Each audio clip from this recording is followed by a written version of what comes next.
All right, this is Randalicious. Welcome to the 79th Hexis podcast. In this podcast, we'll be discussing the new owners of Jagex, the Poll 71 dev blog, the Gielinor Gazette for May, and more.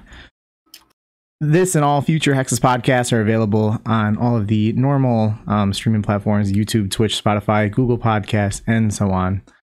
Check out the Hexis podcast site. That'll be linked in the description.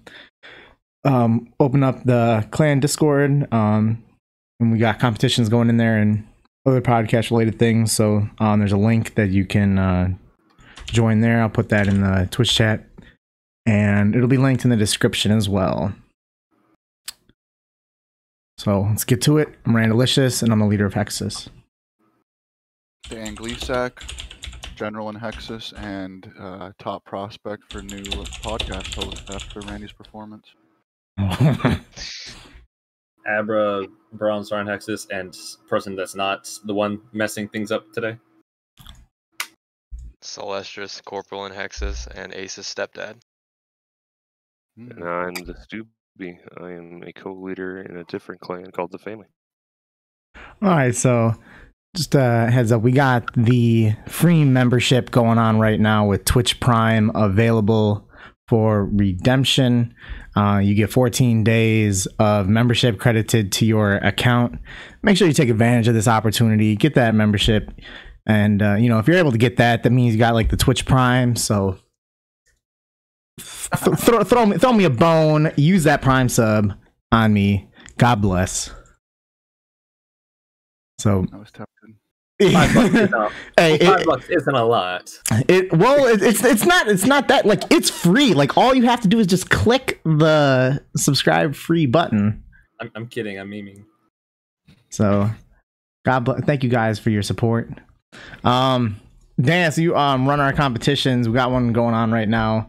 Can you tell everyone about our competition that's going on? And it's been something we've been doing for a couple of years, is these comp points. But can you tell everyone what happens with their comp points that they can win from this, past and future comps, and the kind of like regularity with it?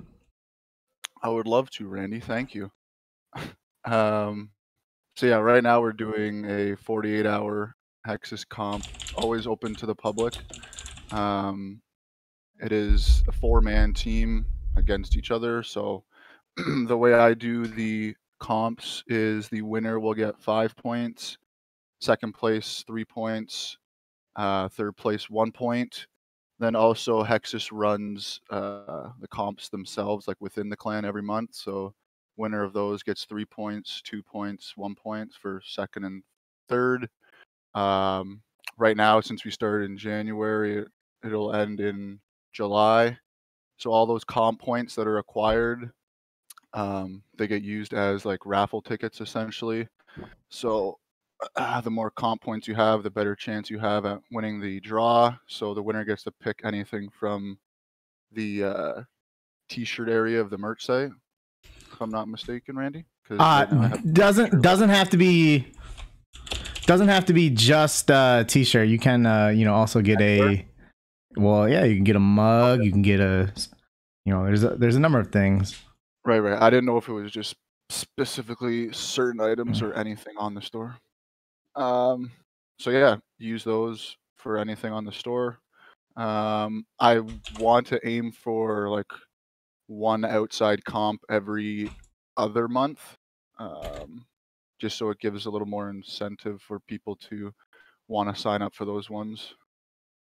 And yeah, currently midday, I think we're 24 hours in almost to this comp, and it'll end tomorrow. It's looking good. All right, good shit. All right, so you're our first. So for those of you who haven't watched, usually we like everyone in the history of the previous 78 podcasts, they've been more hardcore players, but we got Stewbee on. He's and not in a bad way, but he's more of a casual player, and he's our first one to be a guest on the podcast. So if you could kind of take a moment to give a little bit more of a good introduction about yourself and about like your RuneScape experience. Yeah, sure thing, Randy. So I've been playing RuneScape on and off for years and years, since about 05. I started playing old school RuneScape right when it came out. It was just really, really casual here and there. And I think I started playing a lot more regularly around January of 2019 at about 900 total level. I had like the free-to-play skills to do barrows, gloves, and my account was a Zerker peer at that time. So then I decided to make the transition into making it a main after talking to you and getting into the whole alt making side of RuneScape and learning all the new content that they've added in old school that wasn't originally in RS2. I've thoroughly enjoyed that. Quite a nice mix-up, but still see a lot of similarities between the two games in their progressions. Good shit. As far as making gains goes, 99 rune crafting was actually a lot easier than I thought it was going to be. Everyone made it sound like it was going to be death, but RC anything that's mining. Hey, rune crafting ain't a fun skill. Don't let people trick you into thinking it's all right. I wouldn't say it's fun, but I wouldn't say it's death. All right, good shit. So move on to the next topic here. We got it was a company announcement that Jagex has been purchased by a new new owners, the Macarthur Fortune Holding LLC, and it was purchased for 530 mil. I know that it was sold like a couple years ago. Does anyone know how much it was sold for? I thought that it was 350. It's like 300. Yeah. It's like 350. That's a pretty good make for whoever it was that then sold that. Make that. I mean, they went from $10 to $11. Yes. All right. So what do you think about? So obviously they had an initial owner, and then it sold it to like the first like Chinese company, and now it's been sold to this company here. What do you think about? So I don't know if it had changed hands in the first couple years, but what do you think about the game having at least 3 different owners since the release? And do you expect any other major changes with this? So me personally, I wasn't around for the first 2 ownership changes, but I was around in RuneScape 2 when they did a ownership change, and that's when they started implementing a lot of microtransactions, such as the Solomon store, which was known as the Squeal of Fortune back then. But seeing the route that the other 2 owners have taken, I'm hoping that they just keep releasing more content for the game.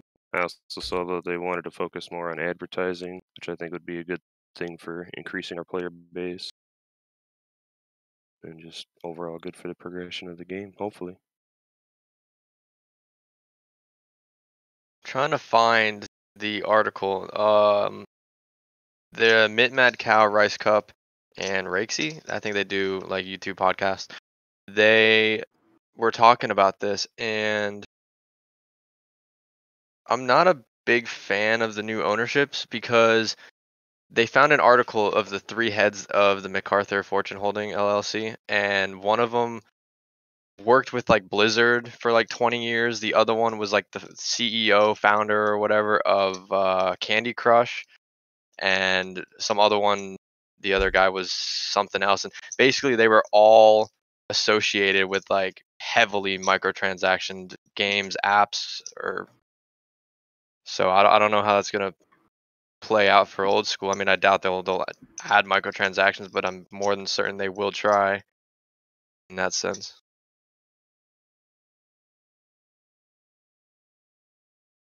Well, I'm just hoping that if they're gonna fuck up everything, they at least have the courtesy to wait like 2 years so I can finish. I'm very curious as to why they decided to sell it, because the popularity of the game has just gone up exponentially since the previous owners bought it, and obviously they were able to sell it for quite a big margin. I don't know what it is that they saw in that they wanted to get pull out, but I don't know. It is odd that the game has been bought, or I guess the company has been bought and sold as much as it has. Yeah, and it always kind of seems like it's out of nowhere too. Yeah. Yeah, It's just like, oh hey, yeah, we got sold. we got a new high bid. What? Yeah, I think with the new ownership comes to a lot of people's minds the thought of bringing in microtransactions. So I think that would just be the main concern of mine. Obviously, I don't want that in the game. So I guess. Of course, it would ruin the game. I mean, they learned from the first mistake. Yeah, I hope the mods can stick to their guns and stick to no microtransactions. I think one really good throughout. I think one really good positive is that there is RuneScape 3 there that they can use for that to be, to milk that, be that the cash cow where Exactly. Let that be the cash cow. I feel Well, like it's set up pretty easily for the new owners to just continue to make money and to not really fuck up. It's just scary seeing that the owners, they're involved with like the microtransactions of like Candy Crush. It's like there's another one. I think it's like World of Tanks or something. I believe, if I remember correctly. But I've heard of that game. all these games are like heavily microtransactions. Like that's all it is. And it's like, oh, you want to play Candy Crush? Well, you have to donate $5 to get more lives or whatever. It's like I get those notifications from my mom all the time. Oh yeah. But another thing that I do like about that is like games like Candy Crush and World of Tanks have much better advertising than what I've seen for old school or regular RuneScape. So I think in that sense it'll be a plus if they can get the name of Jagex out and around and get the game more well spread. I don't know, man. I don't know anyone under the age of 27 who has played games that doesn't know RuneScape. What I've found is a lot of people know RuneScape and what it's evolved into as RuneScape 3 now. A lot of people still don't know about old school is what I've found from my personal experience at least. Yeah, when I the last semester for my spring? Yeah, spring semester. First day of class, I don't know, we were having like a group discussion and the teacher was talking about how she's like a big gamer or whatever, this and that, and some kid was like, "Oh, have you heard of RuneScape?" Blah blah, and so the whole class was talking about RuneScape, and I'm just like sitting there in the back. I'm like, "Oh Jesus." Could you tell they were noobs? Oh yeah, dude. The one kid I was because I do a lot of the personal training at the school gym, and he came in and was talking about it, and I was just like working out casually, and then I pulled up my phone and pulled up mobile and just logged into my account. Obviously, it's like a maxed Iron Man, and he was sitting there losing his shit. He was just like, "Oh my god, this dude's insane! Like he's a maxed account or whatever." And I'm like, "Yeah, I'm also an Iron Man." And he looks at my account or the name, and he's like, "What the?" Starts flipping out, starts calling up all of his friends. He's like, "Dude, this is what a fucking max player looks like IRL." He's like such a Chad, this and that. Not trying to gloat, but that's what he said. And it was just Jesus weird Christ. and kind of, Dude, it sounds like I don't know. Jeez. That's what I'm saying. It was so weird. And apparently he plays and he's like a level like 80 peer or whatever, and I don't know. Jesus Christ. Yeah, it was just weird, and because he was talking about it, and I remember him talking about it in class, so I just like showed him my account, and he just freaked out.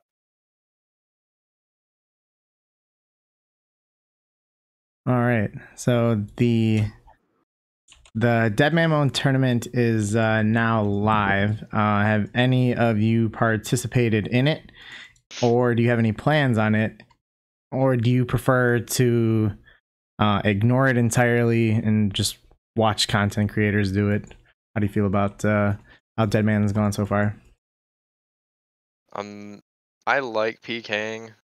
Just not a fan of Dead Man mode because it's just Clan Man mode and streamer mode and getting fed. I mean, I'm glad that it made a return, just so people would stop whining about it. But overall, I'm not too much of a big fan of it because it also does affect the servers because it's also DDoS man mode. That's about all I have to say on that. Yeah, I don't know if I'm ever really gonna play. I've considered it like a tiny bit, like just for if they continue to do as they're doing right now, like muling and swapping is perfectly fine. That's the only reason I could ever see myself playing it again, which even I haven't this time, and I won't. I haven't even really been watching much at all. I guess I just have to find when the ending date is and start paying attention again. Then I've tuned in like a couple times so far, but yeah, I mainly just watch it a little bit and then the final. That's it.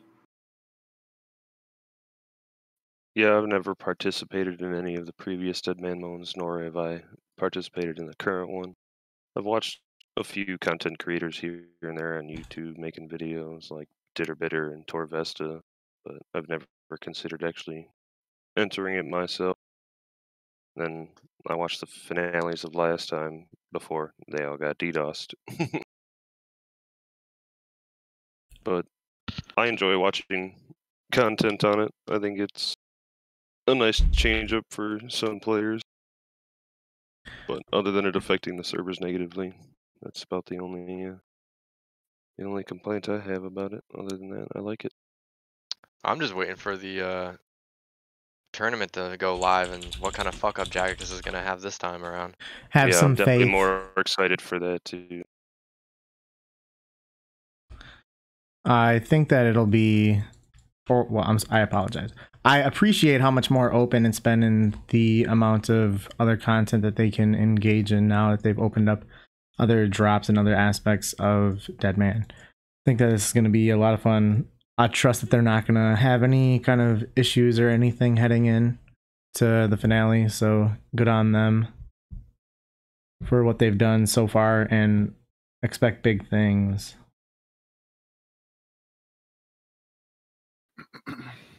I never participate in Deadman at all. The only thing that's nice about it, I guess, was getting good prayer rates, I guess, the first couple days in the main game.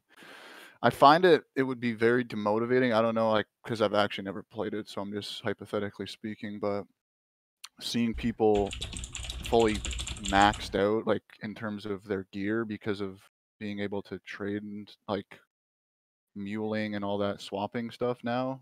I don't know, maybe Deadman mode you get maxed gear quickly because I'm never really into it, but it seemed as though like PKers were able to just murder guys like really quick, and I don't know if that would be the best way to do things right I away. believe drop rates are increased for Yeah, it's Deadman like- mode. Yeah, they have higher like resources as well, and increased Double drop barrows. rate, guaranteed loots on some things as well.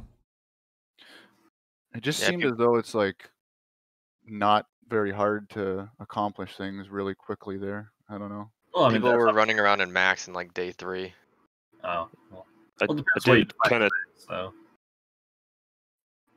think it was odd that they increased the drop rates, but also increased the time of the tournament to a month rather than a week.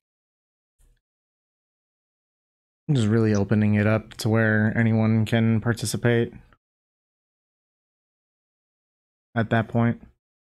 Interesting thing is that you were talking about like whoever was about like DDoSing being an issue previously, but now in addition to that being a possibility, you also just naturally have so many more players, clogging up the servers. I know they're separate servers, but still. Do you Just think every- that has an impact on? It's gonna be a little less stable in general than other times.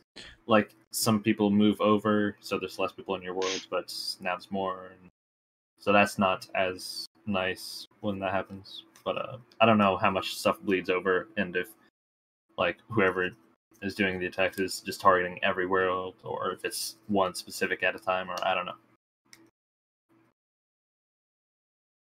Okay. The benefit that I did find from it was that there was less PKers at the Chaos Altar when I was running both. Well, I mean, yeah, naturally, but Yeah. Get your prayer in now while you can, boys. oh, I'm done. Oh, sorry, Abra. Jeez. You're a gamer.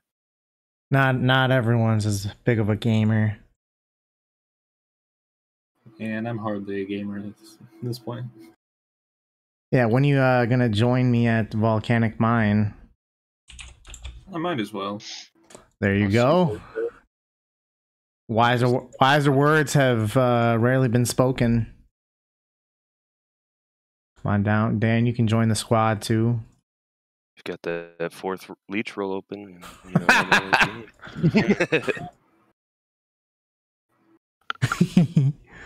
All right.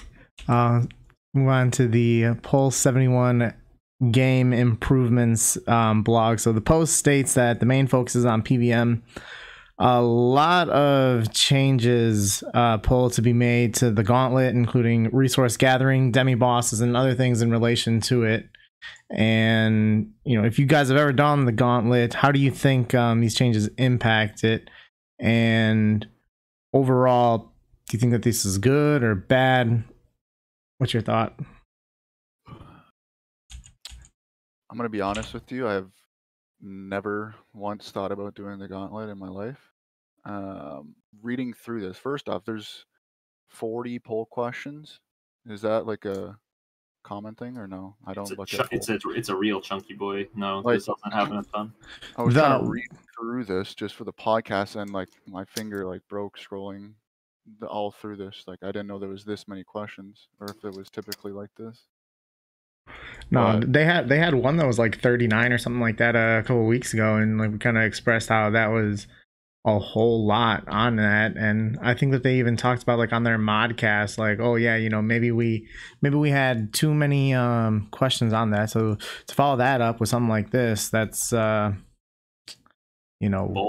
yeah, it is do a follow-up poll with more questions. not what I'd expect. I guess pretty much. Yeah, so first I just think that there's maybe a little too much or some unnecessary. Like I'm seeing. So like if you're answering the poll and at what so say you answer like 30 questions, at what point do you think the average voter just stops reading the question and just starts just voting just so I they can completely agree with that. just so they can finish, so they can get in like the 8 questions that they actually care about? Way too long to have that many. That's what I was just going to say. People are probably just going to go to the section that they wanted to see, and then just they don't care about the other questions. They're going to just answer it to get it over with. Yeah, I'm surprised that they acknowledged like within the last 2 months that 39 questions is too many, and then they follow it up with just as many. I don't know. They're I think just sticking trying to around like push out. 20 questions would probably be they'd see a much better and more accurate results. I just think they're trying to push out too much content in too like little time. Like that's, I don't know. I've said it many times that Jagex just pushes out too many updates. Like they're just like, oh, we need to have an update this week, the next week, and we need to have 4 next week. This and that. And it's way too much. So this right here just shows that they just try to cram all these updates into one. They should have just pulled it like Gauntlet first, and then Grotesque Guardians, and then the raids. I don't know, man. These were pretty minor, and really, just looking at this year, it really hasn't been the case as much as previous years. Well, that's because they haven't been in the office in more than 2 months. Yes, that is fair. I mean, they're still working. I mean, like working from home, you're far less productive. Like, like my girlfriend working at fucking home for the last 2 months. Dude, she's has to work a lot longer to accomplish the same amount of work because she's too busy fucking off when she's here.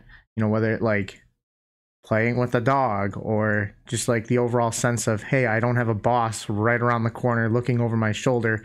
Maybe I can spend a couple minutes looking at stupid TikTok crap on my phone for a little bit,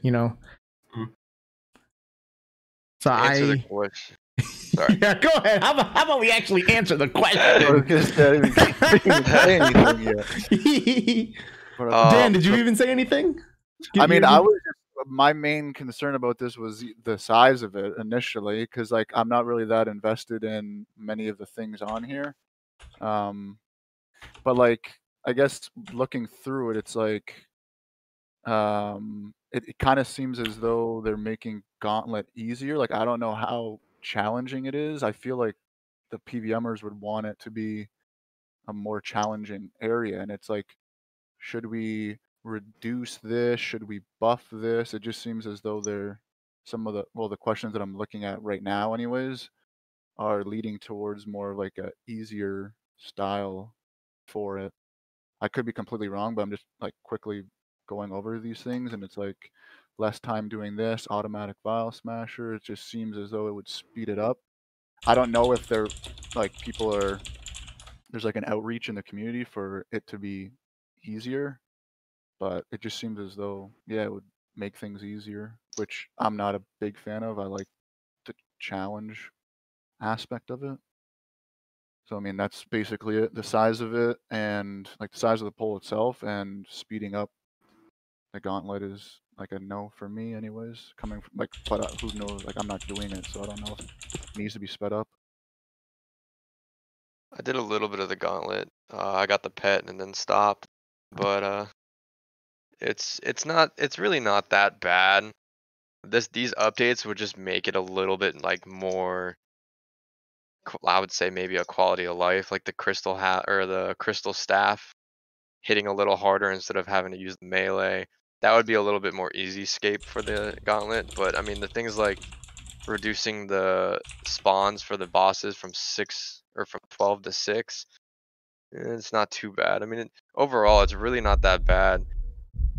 Same thing with the grotesque guardians, and all it does is shave off a little bit of time. Like say you get 2-minute kills, it's probably going to shave off 10 seconds with the animation speeding up and some of the transitions being cut a little shorter.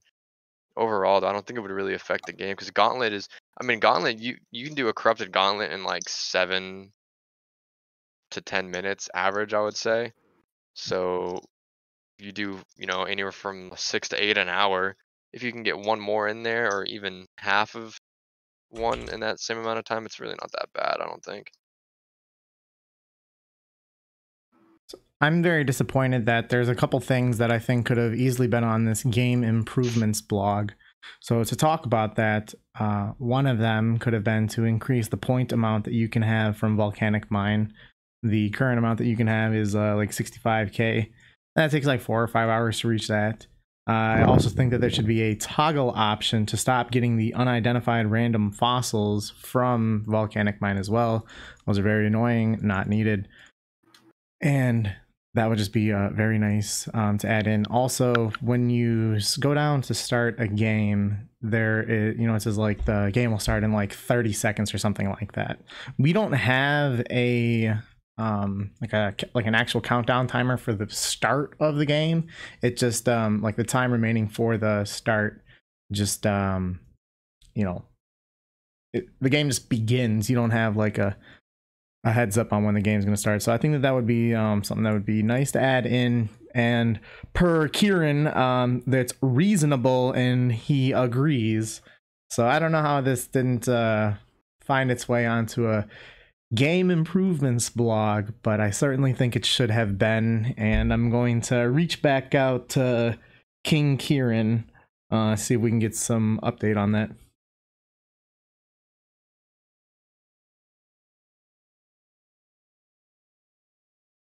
As far as the gauntlet goes and everything, I've never done it. I don't have any experience with it, but it definitely seems like they're trying to make it a lot easier. Didn't they nerf? Sorry, let me just cut you off real quick. Didn't they nerf the drops from that by like 30% a couple months ago too?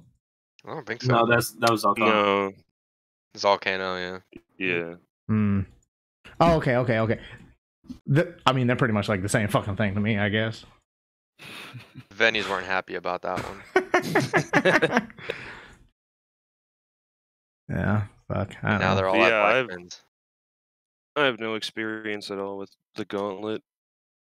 Seeing more updates on it does bring it to my attention more, and it is something that I do want to try after I eventually max. It's fun. It's like dungeoneering from RS3. It's like almost and that was exactly one of my alike. favorite.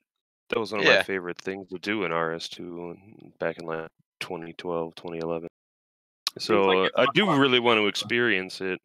So I'm kind of worried about them making it too easy.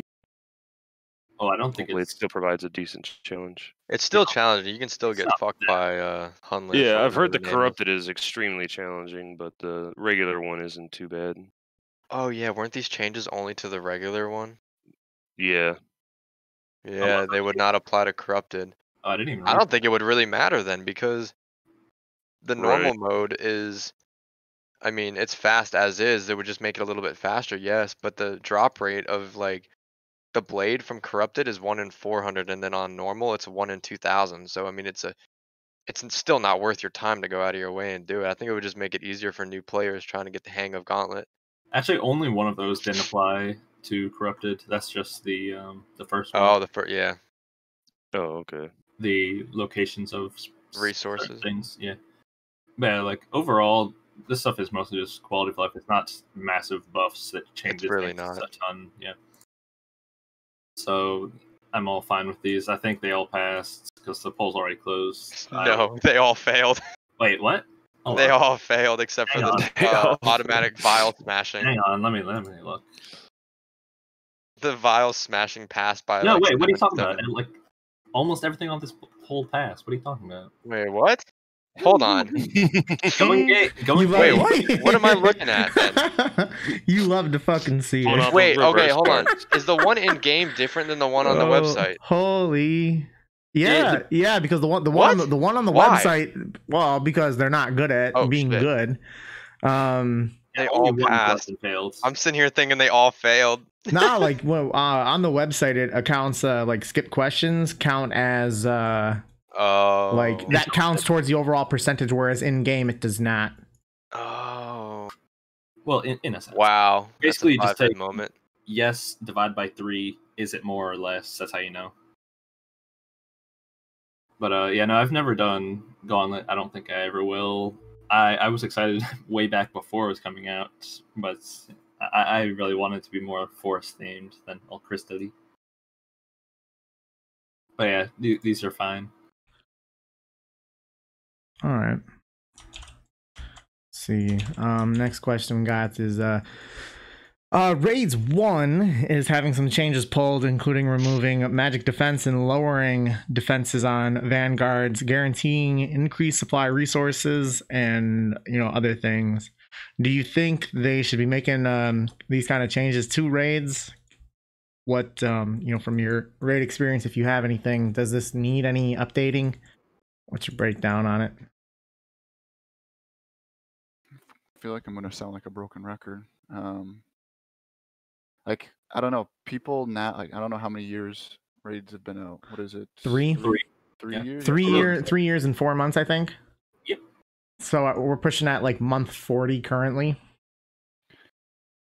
Yeah, I'm just not like I don't know why, if at all, like it takes them this long to even make slight changes to it. The thing, like it's been out forever. People can like solo this very easily. Like I don't see anyone crying for this. I don't know. Like it just seems like they're just making it easier for those who like can't really PVM. And this like raids is supposed to be like the peak of your PVMing. Is raids, Tob, Inferno. Like I know obviously Inferno would be a little more challenging to most, but it's like if you want it to be that top tier, I don't know why you're lowering some things in it, unless it's like no one is able to complete it. So again, like just not a fan of making the top PVM things easier.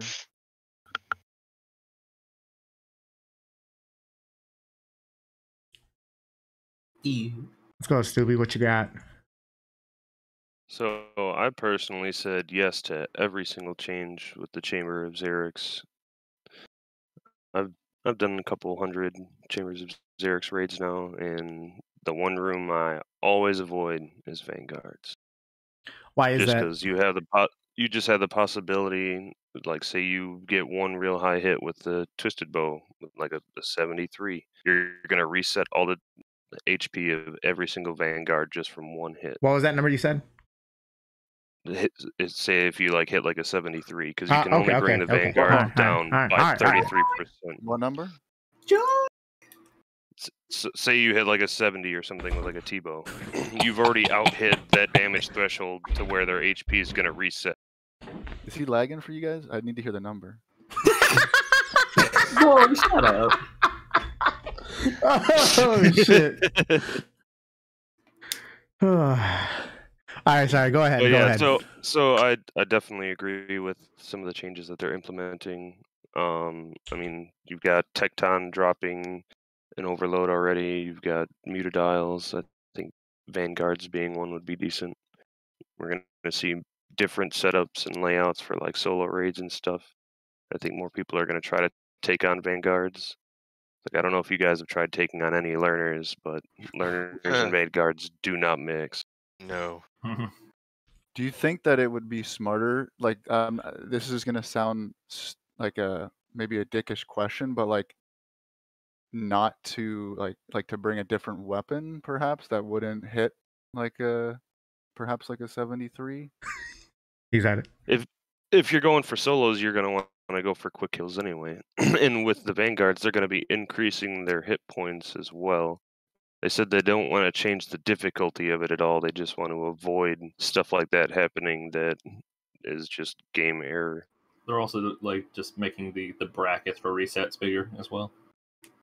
I don't think anyone does Vanguards in normal raids. They only do it in challenge mode, which in challenge mode, T-Bow's you kind of need it for other things. Yeah, exactly. Oh yeah, okay. So yeah, I don't have hardly any raids experience, but I think all of the polls seemed pretty good. Yeah, people don't really do Vanguards normally, so this actually makes them a little more viable. And yeah, it was just the melee one, not all the others. So I don't know, I didn't really have anything on that. Yeah, Vanguard's fine. I find it odd that after almost There's something I found odd. the thieving room, they had 3 separate questions. They're all very similar in like what the end goal is. It's like to make it better, easier, whatever, faster. Like they could have easily collapsed that all into one question. Like I feel like this whole poll could have been shrunken down if they just put things together. Yeah, I find it odd that after nearly 3.5 years that they're still pulling what I'll call it like a quality of life kind of update to this. I mean, it's not like this is content that isn't regularly engaged in to where they aren't, you know, like they're not getting enough people doing it to get quality feedback. People have been doing this so much, and I feel like a suggestion like this probably came in 3 years ago, 2 years ago, a year ago. I find it odd that they waited this long to make quality of life changes to this specific section of raids. I don't know. That seems like just quite an immense amount of time to go by, because you know, surely for those of you who do like raids or have done them quite a bit to know kind of what any of this is, I'd imagine that this has been an ongoing problem the entire time, or at least an annoyance. I don't know. Oh yeah, I've done Vanguards probably a handful of time out of the hundreds of raids that I've done, just because there's such a nuisance. You just scout for a new one without them.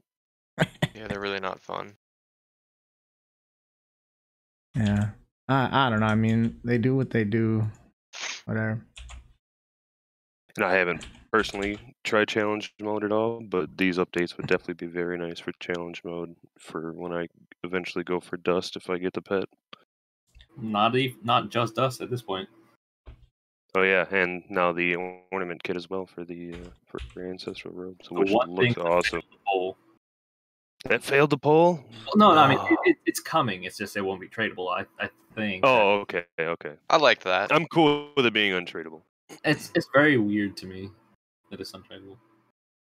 That is odd considering all the other Twisted League rewards were tradable.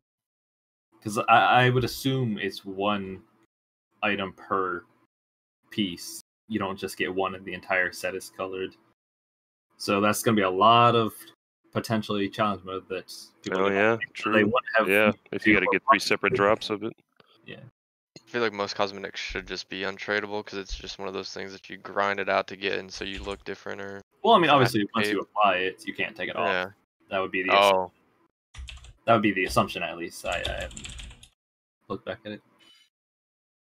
I imagine they'll have a convert option, unless they. Well, I mean, you said it was untradeable, so yeah, it's not tradable anyway, so it doesn't matter. All right. Was there anything else on this blog that caught your guys' attention? So some of the other things that they're doing is like a myth cape, max cape variant, recolored thieving pet, transmog for monkey backpacks based on your ape atoll laps. You know, what's got you most interested in what's going on here?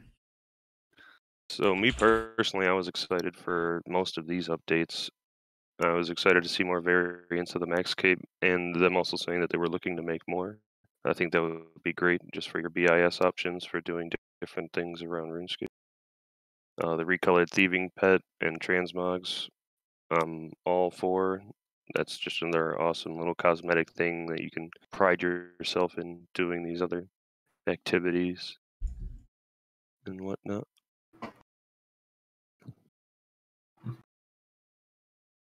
Yeah, the monkeys are kind of cute. I like the cape. That's gonna be real nice. Are those monkeys the same monkey like backpack that you get from the Monkey Madness 2? Yeah, you're gonna have a you're gonna have a right click option on it to change it. Change between those once you unlock different ones for different laps. The cape's real nice. Something that's real nice is finally being able to like get stuff or rather get both rewards for Rag and Bone Man. That reminds me of like how you can get the sword from Night Swords. Like even if you didn't do the drop trick, you can do that kind of stuff anymore. That's real nice. Oh yeah. Yeah, the thieving pets, little more transmogs. That's pretty cute. I might for once break it out when I'm doing like agility or something. Get the little red panda. Yep, that's what I'm going for. That red panda. Not a ton. That's like super impactful for me. Pick your favorite. I guess the cape. Are you gonna get that that variant of the Max Cape when it comes out? Of course, I'll throw away 2 mil for. Exactly, it's one of those fashion capes. No one's gonna wear it for what it's actually intended for. It's a white Max Cape. Dope. You know, with all these different wear it for a specking switch. With all these different capes that we have, you know, we should have customizable Max Capes at this point. Yes, I do agree with it. If real boys remember back when Max Capes had came out initially, Ma John C, who is now the product manager, said that we could get it in like 2019 or like 2020 or something like that. I don't know. It was on a live stream, so like false promises. There's so many. So like the whole thing behind like, oh, we don't want to you know, a customizable Max Cape, and that was because people were like the initial logic was like, well, if you're in the wilderness, people won't know what kind of cape you have, and you know, blah, blah, you know, something fucking just stupid. And I mean, now we have like 12 Max Cape variants. I don't even know what all of them fucking are now. So it's we should just add more. Just add more like game mode specific Max Capes. So like the normies get the normal Max Cape, Irons get like a gray one, UIMs get like a bright. I like that. That would be pretty cool. I think we talked about that was a Reddit suggestion that was on like top page a while back. I'm pretty sure we talked about that a couple years ago. Probably did. Yeah, if they're not going to release comp capes, they should definitely release color customization for Max Right. I mean, not that it's release free, both. like, it's not just free. You have to put the system in place. Although obviously that could potentially happen. But as of right now, each different combination of colors is its own, you know, identity. However, I don't know what term to use right now, but it's its own item, and that would create a lot of new items right now. So theoretically, if they could have the system in place easily to just customize it, then yeah, that'd be real nice. I mean, let's be honest. It's not like they have a lot of free time right now to do things like these 200 mil capes. So, I mean, I won't even be that greedy. Just give us 120 capes. 200 if anything. No. Max Cape is fine. Max Cape is fine. Like Max Cape variants. 200 mil. It's enough for nothing. I was saying, I was talking with Ace about this. Either the Max Cape variant and then just have like the skill colors over it or whatever with the icon in the middle, or or like the mythical cape, how the mythical cape it like ovals or that sounds just do that. That sounds mean, right. You don't need particles. It's fine. It just something for the skillers. But you know damn well that shit's gonna be voted heavily no, because everyone's gonna be like, oh, it's gonna devalue my 99 strength cape. It's like, well, I mean, 1,000 people have 200 mil cooking, so your 99 cape is already devalued. I'd be surprised if it's only 1,000. Oh, I got a sub. Thanks, Bass. Don't do him dirty like that. Well, Guy just called him Bass. Hey, 8. Thank you for the God bless. Thank you for the support. All right. So I just posted the. I'm clapping back at Levine here for saying that people that love customizable max capes have RGB lights on their PC bopping up and down in rainbow colors. Dude, if you don't like RGB, are you really a gamer?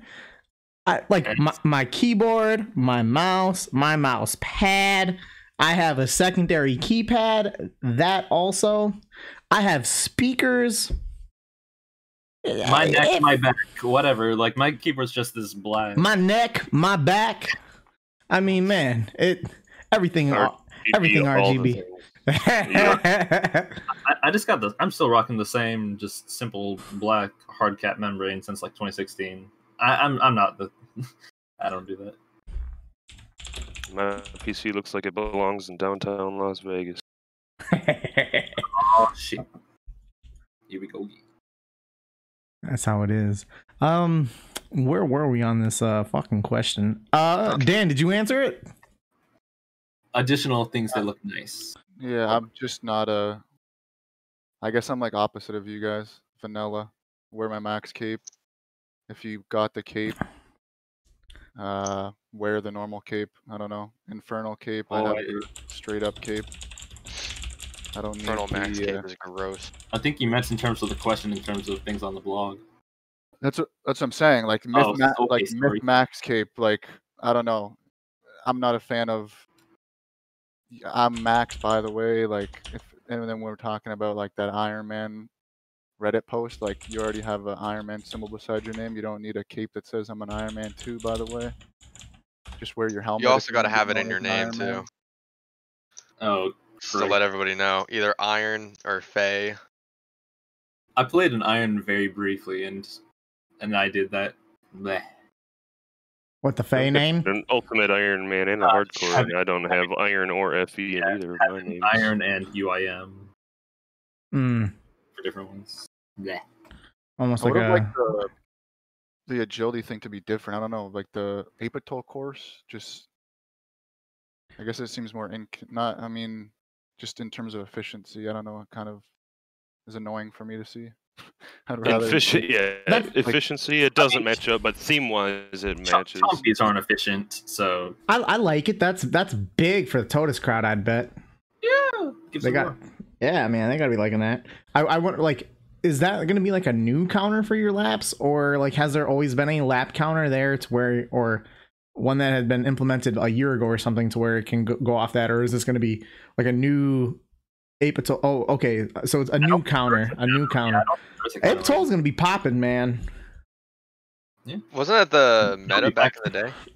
For the first couple, in 2013 when Old School came out, for whatever reason, Dorgish Khan was not initially available, although it was supposed to be. So the first few people, for the most part, did Abra238. I know it was meta for the Squirrel Pets when that came out, but then they changed it later so that partial lap didn't count. They should have just made it a monkey pet instead of a squirrel pet. I think it would have fit the theme a little bit better with this whole new... them doing the monkey backpack transmogs. I don't know. I think the monkey backpack is pretty good to add in. You know, doesn't hurt anyone. Gives some people some motivation to do some other stuff there, and you know, big for the completionist boys out there. I think that these kind of updates. So like, there are a lot of updates that you know aren't necessarily good for the game. This one, I mean, there's no downside of adding it. So right, it's bringing attention to some old dead content that nobody really ever goes to anymore. Yeah. Yeah. What about some more squirrel transmogs? Like, we're getting the one. The black acorn. bloody acorn thingy. Yeah. Like besides that, let me The get some. what? Black acorn. Yeah, from a or whatever it's called. It's some sort of acorn from. Yeah, it's the black acorn from yeah, the from reward shop from the Hallowed Sepulchre. yeah. Yeah, the new agility thing coming. I don't know if it's mentioned here. Oh yeah, never mind. It's the next one. Mm-hmm. And that's why you read ahead on the. All right. We'll move on to the post where it's kind of talking about the Gielinor Gazette from May 2020. One of the things that they talk about in here is that the Darkmire is coming on June 4th. So when that comes out, other than Jebrum's one bill agility party, had to give him a shout out. What are you most looking forward to with this update? I'm definitely looking forward to the new quest coming out and the new agility course. I'm currently working on 99 agility, so it's nice to see something new coming that I can do and have as an option for 99. Super excited for the black graceful and the black acorn to change my squirrel into a demon squirrel. There was also a lot of other updates that I was looking at that looked like they were going to be pretty nice. The new kingdom quest that's coming later in the year as well. There's also, I think, like the Sins of the Father, but that's like a small one. I No, didn't read that's too literally much on what that the one. expansion is Oh, really? Okay. tied to that. Oh, That's- it's the whole yeah, title. that's what's required to get into the new area. Well, quote quote new area, newly made available area. There you go. I don't know. I just like maps being completed and whatnot. I don't know if I'm going to be doing a ton of stuff there. It's just nice to have more lore, more map filly. Maybe I'll do the agility a little bit depending what the rates are like and if it's fun and not. But it's not a huge thing for me. More quests, more Tears of Gothic's time, whatever. What would Does that that what would that XP rate have to be for you to not like to do that over Artie or Over Prif? Yeah. Well, we'll just go Artie since you can buy your shit Right. from Prif now. Oh yeah, I forgot about that. I don't know, at least 70. I'm not doing it for less than 70. Yeah, with how much more click intensive it seems, I would definitely want to see at least 70 plus from the top tier. For me, Isn't like that rune if crafting it's update coming with? yeah. But from my recollection of the numbers, unless they change them drastically, it's really not that good. Depending how many you get per hour, maybe it can be like an AFK thing that you do instead of redwoods or whatever. But it's really not that big of a thing. It's eh.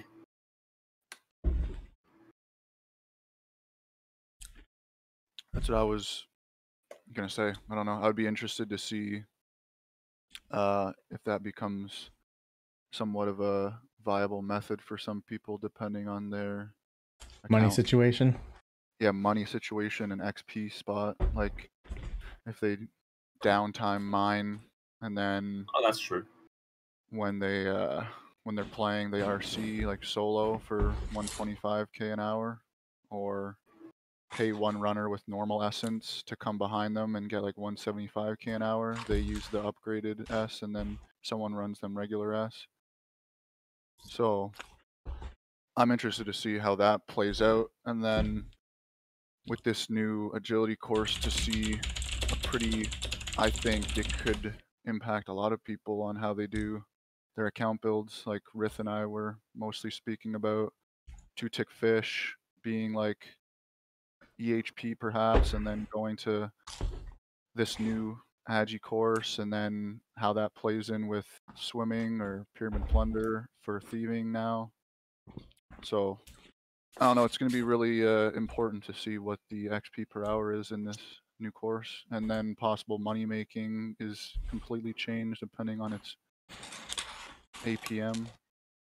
I don't know, mainly the agility course, and then slightly with that new mining method. So this agility course, I Sure, would mine. be very disappointed if it's over 82k an hour. I think that should be like the cap of where it's at. 'Cause you get like 72k at maybe I'm wrong, but it's like 72, 73k at Werewolf, right? And Sounds Brim, about right? I think Brim's about 75, maybe. I I think 75 if you have diary. Well, yeah, of course. Yeah. I don't want to see it more than 10k an hour over the current highest XP per hour that you can get. Oh, just in terms of things getting faster. I was thinking, like, where's Yeah. this 82 number coming from?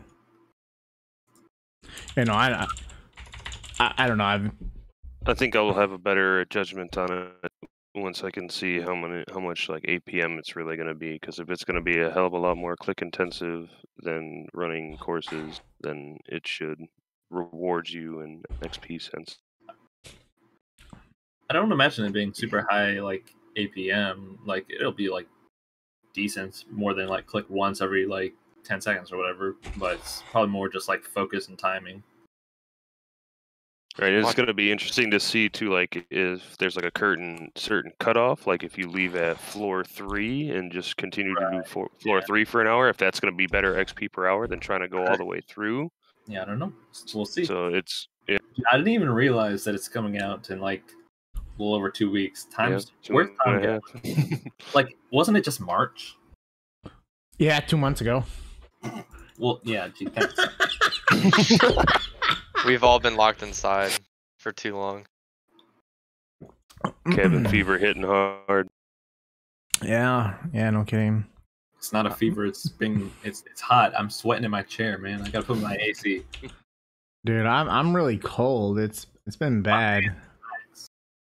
But so with what I'm most looking forward to is the essence that you can potentially get, and because of the runecrafting potential out there. I don't expect it to be really anything that's worthwhile or anything like that, due to how slow I'd anticipate it being to acquire the S for it. But if there's going to be anything positive coming from it, it's going to be that for me. Runecrafting needs more ways to train the skill at a relaxed rate. You want to be able to span your runes. Every podcast. Rune span. I'm curious on how it's going to play out for not only the normies, but for Iron as well, because Dids is the one who came up with it. The whole rune crafting idea on Twitter, like a couple years back. It was gonna be Crystal with Prif. Yep. Well, maybe So he can be it's the savior for the skill, or it's just or it's just a nothing update. I mean, it's I could probably see it be something sort of like how Zaya rune crafting is. Like, I don't know, so let's say it caps at like 50, 55, maybe 60k XP per hour, but it's like somewhat AFK. Numbers was more like 30, 35k. We Do you still get also other have no idea crafting? how AFK this potentially even is. People are, myself included, people are just assuming that it's going to be very AFK to acquire the supplies, which I think it should be, and I don't really see a way in which mining this S is click intensive. With the way the community has been changing, there's no way they won't cater to those that want it AFK, the casuals. They'll definitely cater it that way, which is good for us. Black Graceful comes out with this as well from that course, right? They Correct. need to make Graceful great again. Come back with the original. We were just talking about that on Twitter.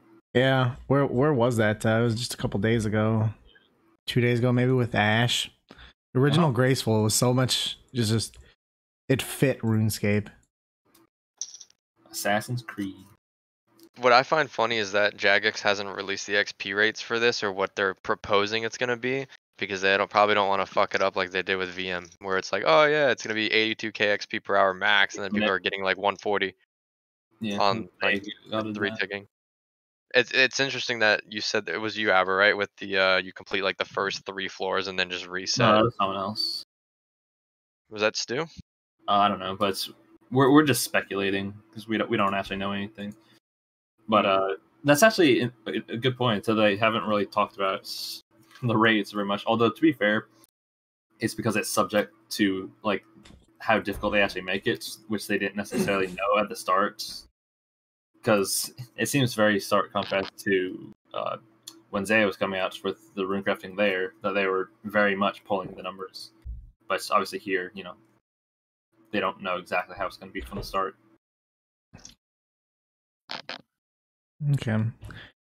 Anyone else have anything to add in for the Darkmire update? Nope. It's going to be dark. All right. So hold on, let me write down the. All right. All right. The next league will be a combination of tasks, relics, and a unique rule set. They have several ideas for what the theme would be, and in the blog there's a lot of explanation for what these themes actually are. But of the themes, it'd be kingdoms and factions, where it's pretty much it appears kind of like Age of Empire like in terms of like that one. PvP oriented, which kind of self-explanatory. Seasonal, which I didn't actually read what that one was. Scrambled and gridlocked. Are you a fan of any of these ideas or leagues in general? What do you think that they should do for their next league? I don't think anything is going to top the Twisted League, besides maybe the Mauritania, just because of the hype with Swampletics, but I feel like that might be the next one, or the Desert one, and then the Karamja, and then it's just going to be dead game mode, I think. I played the Twisted League though, and it was fun and interesting. Just it was something new, and I liked it, and the relics and everything. I feel like they do need to make it higher tiers and more points, because you were able to unlock like the tier 5 relic whatever after like day 2 or 3, I think, and it was like a whole month or 6 weeks, something like that. How long was it? It was like 2 months, wasn't it? I think it was 3 or 2.5. Oh my lord, 3? Yeah, I think that was too long. I think it was 3, and it spanned over the course of like Christmas break. Somewhere like around that, right? Yeah, it was too long. I think it was like November through January, right around that time frame. It's a good idea, but I don't know how many more uses they can get out of it with certain areas. I would like to see something like King of the Skill come back though. Man, you stole. Yeah, no. I guess out of these, I'm most in favor of Gridlocked. I don't know exactly where, but that seems most appealing to me. Although I didn't even do Twisted League. But yeah, I think the thing they should do is just instead just bring back King of the Skill. And this time, like, actually get people the rewards, It took some of those guys like 2 years to get the rewards, isn't it? I'm pretty sure someone still hasn't got it. Are you serious? Yeah, I'm sure there's someone that hasn't. Ooh. I don't. Oh. Hey, look at them again. I don't remember the name, but it was like, I think it was, I don't know, his Twitter profile had like a basket. It was like an empty basket. With the next league, I think that they should, and this will always be what it is that I want to see with the leagues, is that they have the kind of like the 2013 original RuneScape release for a league, because the game is so different. Like, there's not a single thing you do now that you did 7 years ago upon release. So I would love to see that would like it would be so different from whereas like gridlocking it to certain areas, Karamja or Mauritania or all this other stuff like that. Zaya was a good idea, but I think that just having the whole, like, open up the game to like the entire world map, obviously pre all the other expansion shit, but like the map end game as it was upon release, Twisted League with that, it would be great. Like mining with no mother load. Just little things like that. Yeah, that would be really good. I just got that wouldn't be really. I mean, although like people didn't use Herb Tar for mining back in 2013 because people didn't know about that as a method, like people can still do that now though. Like it was theoretically possible in 2013. There's a lot of like tick manipulation things that weren't discovered in 2013 that could be done if the game were reverted back to then. I'm They'd wondering have if to there's track down any a lot chick of manip. bug fixes. I didn't hear either of you two. Go ahead. I was just saying they'd have to track down a lot of bug fixes, just like when they first came out with the server. But they Oh, missed a very ton, true. so they'd have to basically take the original and then like fix stuff. Yeah. I wonder if there's any tick manipulation methods out there that still haven't been like discovered. I'm sure there are. Like I mean, it some depends like one exactly ticking what you something. mean. I mean, I doubt it, but Karambwans ones. okay. Well, Never heard of that one. and chins, I guess. But How do you do that? Offering bones too. I'm talking like fishing or woodcutting or mining or.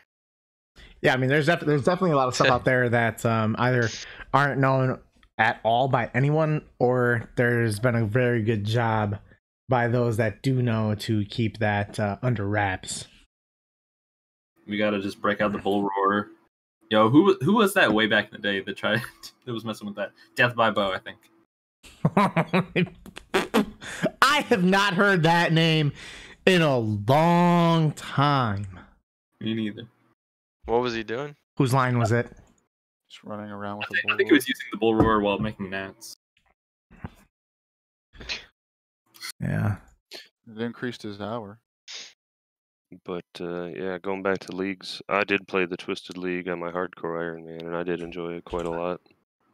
I think with the amount of challenges and tasks that they had for the Twisted League ones, 3 months was a good amount of time. I, however, don't know if they'll be able to get that many tasks and that many achievements for other areas of RuneScape. Maybe more so Mortania now that they're going to be releasing more content with the new quest coming out and everything. I think the gridlocked ideas are fun, but eventually they're going to run out of areas to do it, and then, like you said, it's going to become a dead man tournament or a dead content tournament. So I think other ideas, like you said, Randy, like implementing a map that was as old school was released and having a tournament for that, that would be an awesome idea. Maybe they can think about implementing more tournaments that are time-based instead of just, or era-based, I guess I would say, in Gillen, rather than just doing like a gridlocked or a seasonal or a PvP. I think opening their horizons a bit more on what they would do with it would definitely make it more interesting and engage more people. I agree. The death updates start. Oh, I'm sorry. In the post, they say that the death update stated that a mid-June release is now more likely than before. So they talk about how those mechanics are going to be in the blog there, and they've talked about them for quite a bit. But what do you think about their post, kind of anticipating the release of these mechanics here coming up in what's looking like a month? I haven't even personally looked at what the new death mechanics are going to be yet. I've just been kind of waiting for them. Well, just don't die then, I suppose. Yeah.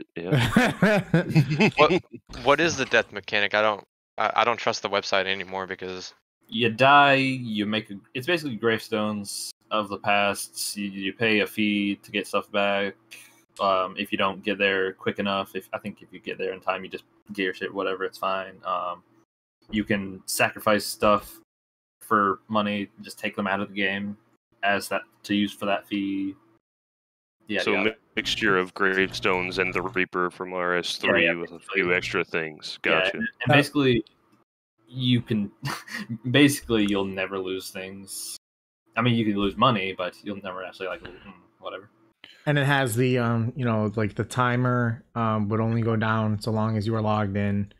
Yep. And your stuff is available. Nice. And your stuff's available. Like, say you die at Rune Dragons or something like that on worlds. Yeah, you can go log in any world and your stuff will be there. That's nice. Any world. Yeah, so your stuff depends on how long that timer is, though.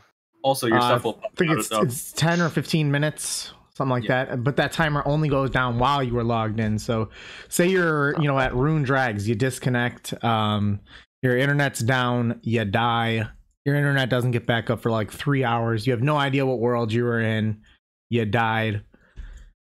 That's fair. You log in, your shit's still there. You got 10 minutes or 15 minutes from the time that you log in to get it. Something to that effect was your stuff. You have a grave that would pop out of instances as well, like Scotizo or whatever. Corp. Yep. Oh yeah, if you're doing the instance, yeah. Also, I think God Wars, so you don't have to get Casey. So did they say that one? I actually don't like is the God Wars one. Yeah, that's what I was concerned about. I mean, understandably, you probably would have some trouble getting the 40 kills in that amount of time. Yeah. But yeah, prepare yourself for the fucking death with the ecumenical keys. Yeah. Got to be ready. With the gravestones, did they say that they were going to implement like an upgrading option for like the timer, like they did in the past in RS2? Like if you get a certain amount of quest points. Okay. No, I don't believe so. I mean, it's open to be expanded upon. They've said. What did they say that the time was for the gravestone? Oh, I don't remember. It was probably like 15 minutes, as Randy says. But yeah, it can be changed in the future. It can be the whole system can be expanded upon.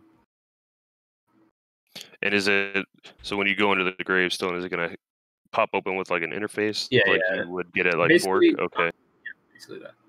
I think some of the prices are being changed as well with the bosses that currently have such a system. Like some are being increased or decreased, and right, because they're all over the place.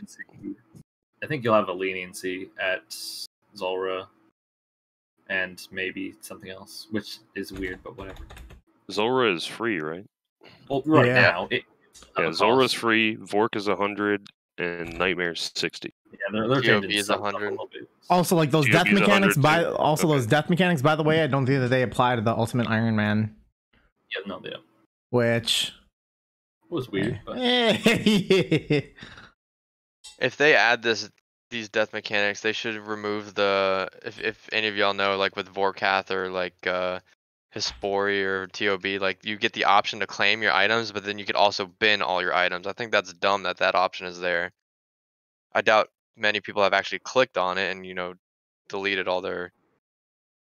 I mean, people have taken their Avernic hilt off. If there's a chance to misclick and fuck yourself, people have done it or will do it. Yeah. Like going back to when I was doing what was that thing when you get like the fishing trawler and you get the angler outfit pieces? I accidentally misclicked and couldn't collect one of my pieces and it was gone. So if there's a chance for someone to misclick, someone will. Just don't. Yeah, just get good, I guess. Don't misclick. Don't die for it. Yeah. Anyone else have any more to say on the death mechanics? Dan, did you get a chance? I just want to say I'm in agreement with the. I'm not a fan of the God Wars dungeon because key is you're just making keys not a thing really.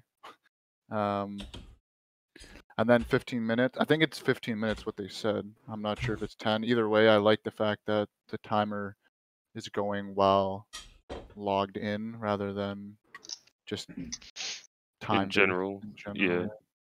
That'll be really nice. I think one of the real good, nice, big things is that it's able to be across all worlds and not just the specific one that you are on.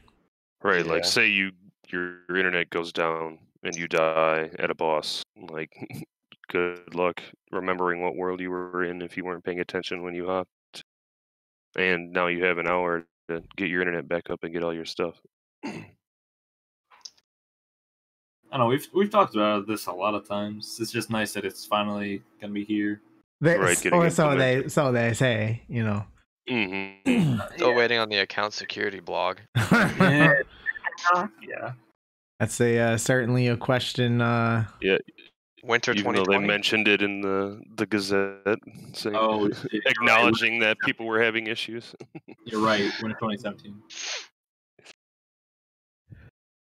Yeah, I don't know. All right. They released yesterday was the annual survey. So, did you guys do it? If you did, how long did it take? What did you have to say in it? What did you think about that survey? And also, Just a side question on that. They're giving away 50 gift cards to Amazon for $50. What would you buy with that gift card if you were to get it? I did it. It took me like an hour and a half, 2 hours, because I was also Thank you. well, I was hunting chins at the time too, so there's too many checkbox questions or answers of just pointless stuff. Overall, it was pretty good. It just reminds me of like when I was in the military, the command climate surveys that we would do for our units or whatever, and it was literally just, oh yeah, like it's our time to shit on the command or whatever, and it's just you just sit there and keyboard warrior and just bash like, oh, this company sucks, this and that. I did that a little bit with just like account security and too much updates and not enough quality over quantity, things like that. And I also put in there 200 mil capes, but overall it was it was all right. It wasn't that bad. It's interesting. There was a lot of questions in there that I was surprised that were being asked. Apart from like things like, would you like a new skill in the game, or would you prefer things like they had pictures of OSHD and that new other virtual. I really client. hated how the fire cape looked in one of those images. Yeah, it was like very bright. Awful. It's all bloom. Yeah, I mean, it's nice that like certain things in the game that I would like to see are being, I wouldn't say acknowledged, but are like being brought up, and like they're like Jagex is aware of them. So as far as the Amazon gift card, $50, I don't know, probably dog food for my dog. You know, I got some dog food off Amazon a couple weeks ago, and the package arrived. So like it was a cardboard box, and then it was like a 30-pound bag of dog food inside. There was a rip in my fucking bag, dog food spilling out into the fucking box. No. So I called them, and they, you know, well, the customer is always right, baby. They sent me another one. It also depends on who delivered it. Was it Amazon, or was it like UPS and FedEx who just like fuck up your package? It doesn't matter if it is, you know, through Prime. Oh, okay. Podcast never getting sponsored by FedEx or UPS.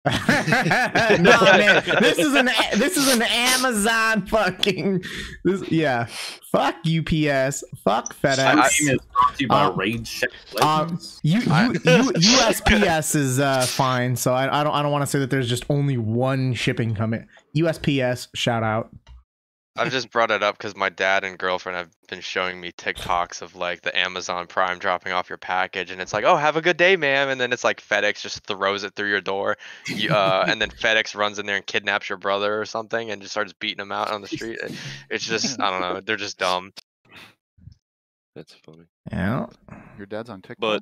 But yes, I don't want to talk about the it. TikTokers are the worst. My dad's on there, yeah. I'm embarrassed for you. Well, so my dad was he was justify his dad in a TikTok. yeah, so he was No, you're digging the grave. Well, he was special forces, so he does a lot of like gun stuff and like, oh, this is what you should do during the coronavirus or whatever, and it's like he shows you how to like do like a face mask with your t-shirt and just like, which is not very effective. No, at all. No, not at all. But he does stuff like that, and it's just like, I don't know. Well, going back to the annual survey, I didn't even know that there was one until this podcast. I'm definitely going to go participate in it. Good luck on the gift card. If I get the gift card, that's definitely going to be going towards some Yu-Gi-Oh cards on Amazon to add to Hell my yeah, collection. brother. Hell yeah. I'm going to buy me a new first edition booster box of Ignition Assault. I have not gotten Yu-Gi-Oh cards since like 2004. Damn. Do you still have your just stuff? Started again last month. I had a good amount. I just like put them in a bag and gave them to my brother though. Is the Blue Eyes White Dragon worth a lot?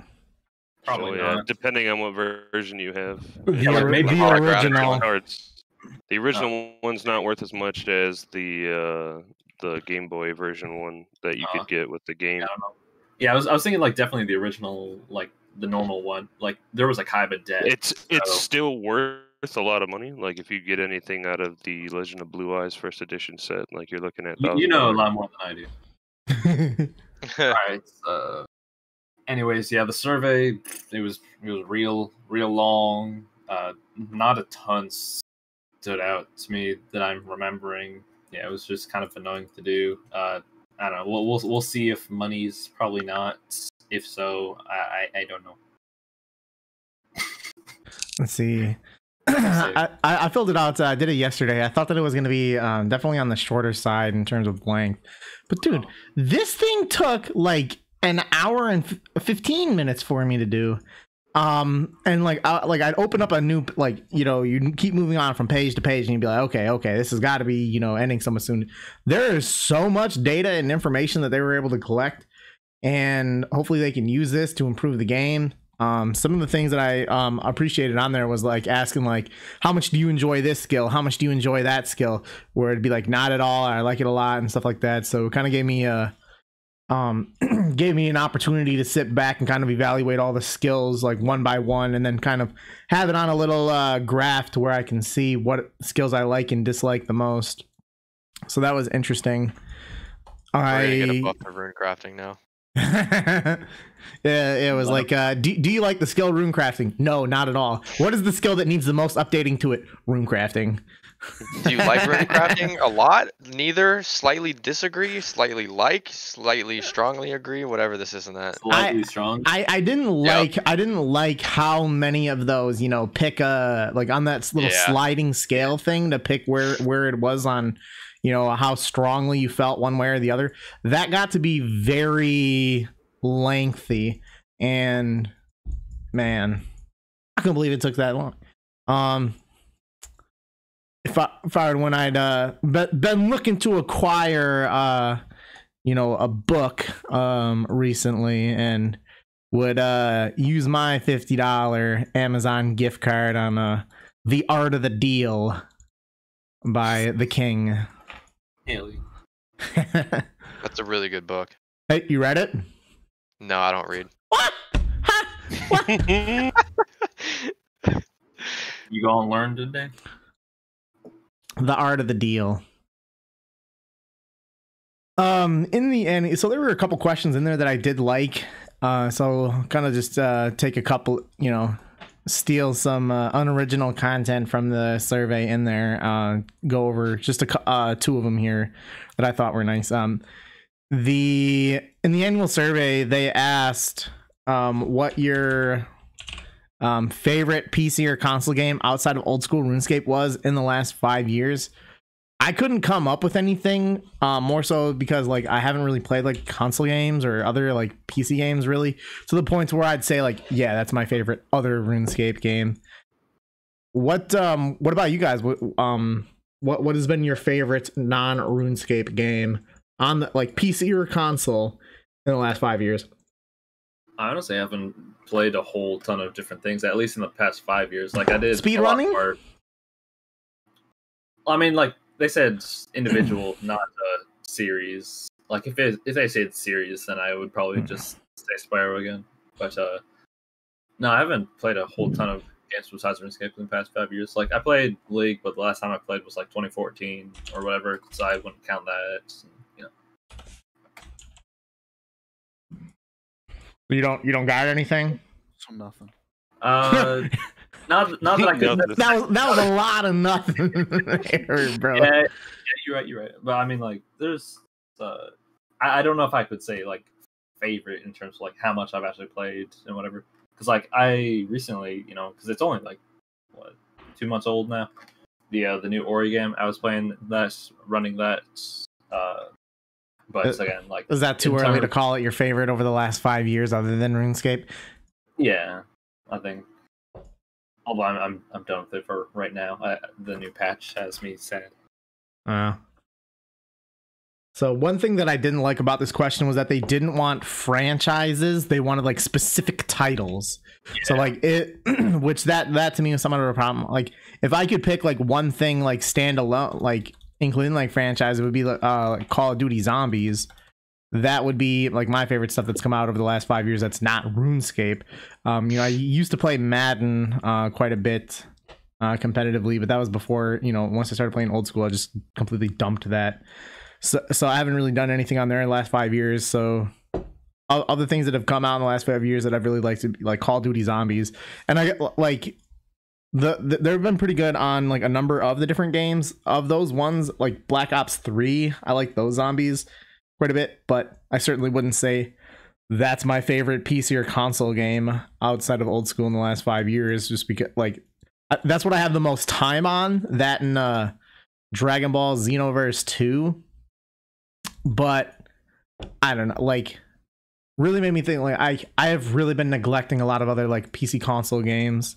I got this ever growing list that I'll be hitting at after retirement from RuneScape, which is still growing, and it'll probably take like fucking like 8 years to go through that.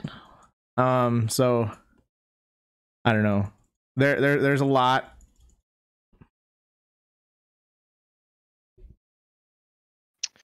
I put CS:GO down. I played a lot of CS:GO over the summer, and after I maxed, I had a little post-max burnout, and CS:GO was one of my favorites. Still is. I still enjoy it. And Rust, which if anyone's never played Rust, don't. It's Cancer. like you thought PvP in RuneScape was bad? Oh, you have no idea. Is it worse than like Xbox 360 Modern Warfare 2 lobbies? Yes. That was my Like shit. in man. all Okay. over him. Yeah, I'll give you- that's when Dan you can ever ran. I'll give you a little brief rundown. So keep let's say you keep it play- civilish. Yep. Yeah. So let's say you and some friends, you start off as like naked or whatever, and you go out and just collect resources and stuff. Let's the say you game? spend about Let's say you You got my attention. let's Just a say bunch you of go out bullshit. with your friends for about I don't know the Rust you can play. I mean it was bad. I put 430 something hours in the first month. Yeah, it was bad, and I had school still, and it was bad. Howie's dropping 30 HP weeks, but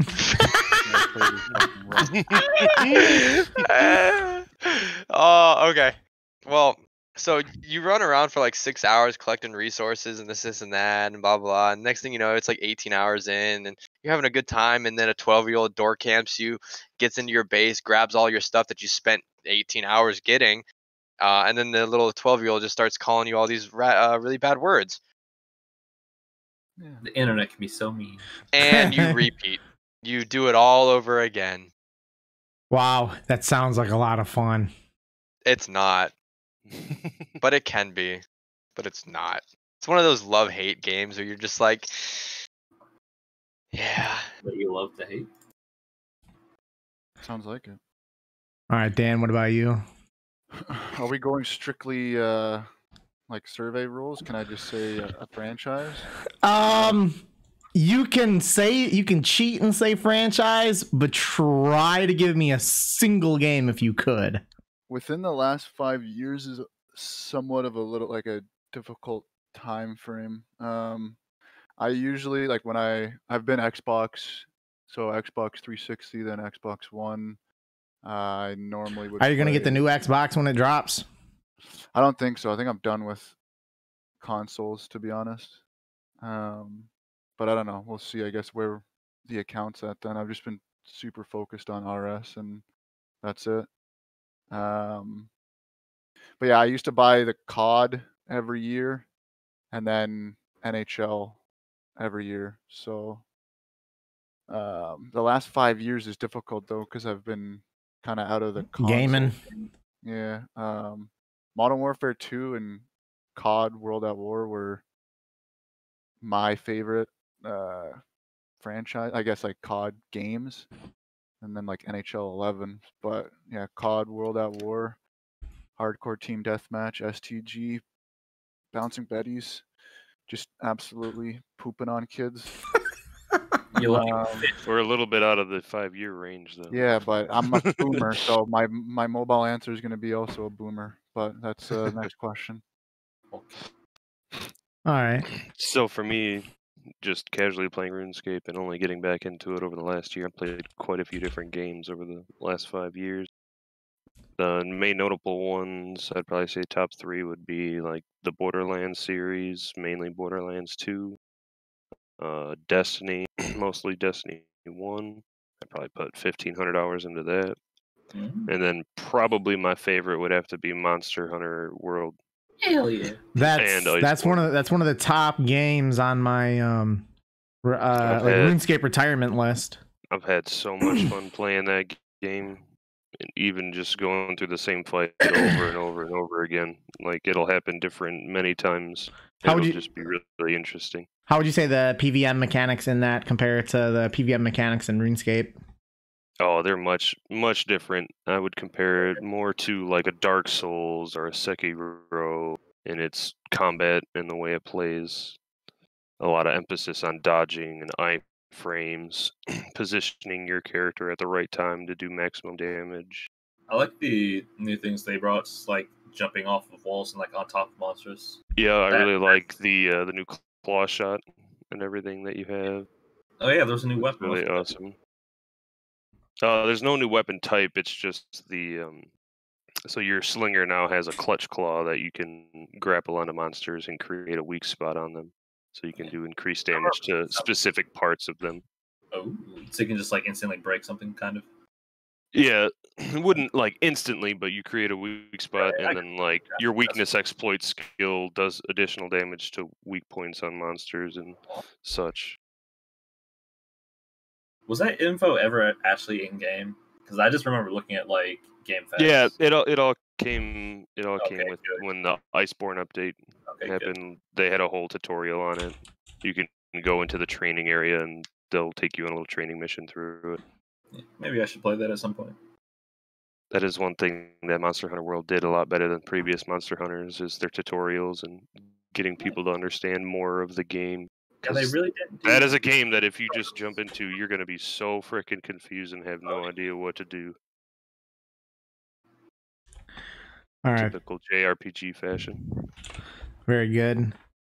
Also, part of the survey, they asked what your favorite mobile game to have come out in the last 5 years besides Old School was.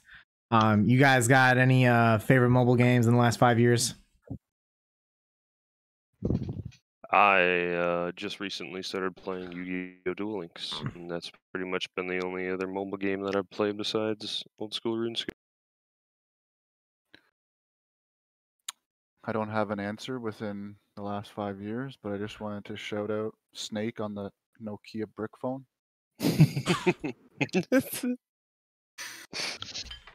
Real boomers. Oh, it's me. I don't really play mobile games a lot. Like, I can only remember ever touching 3. One being like old school mobile, like, but not like actually not really doing anything. So I don't even know if that counts.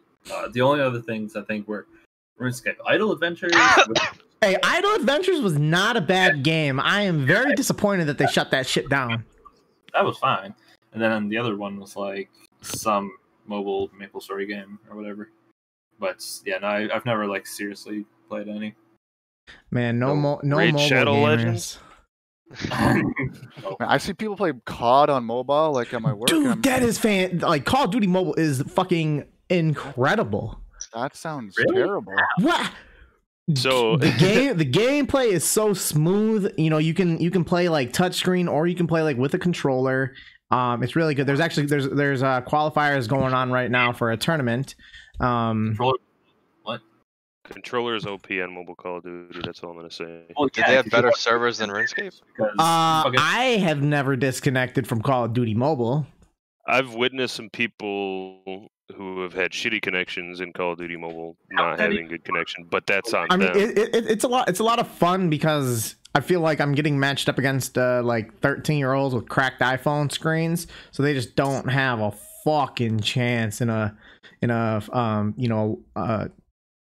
firefight. So It's a lot of fun. Call of Duty Mobile, I think, is like the best quality game ever seen on mobile.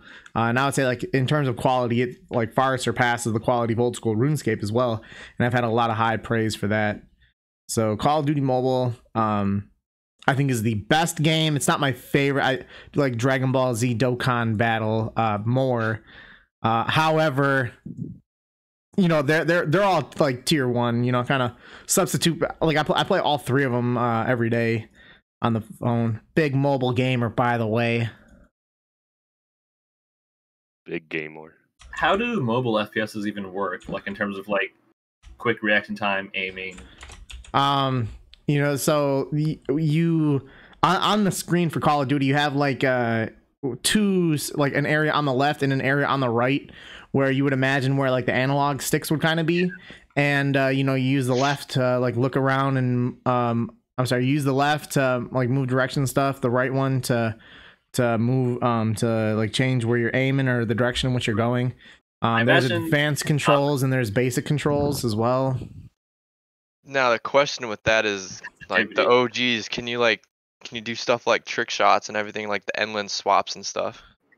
If you have a controller, definitely. That just seems so silly though. Like if you have a controller, why don't you just play on a console? Because not everyone has access to it, and it's also free to play on mobile. And mobile. If you have a phone that can play such a game, you probably have the money for a console. So That's what I'm saying. iPhones.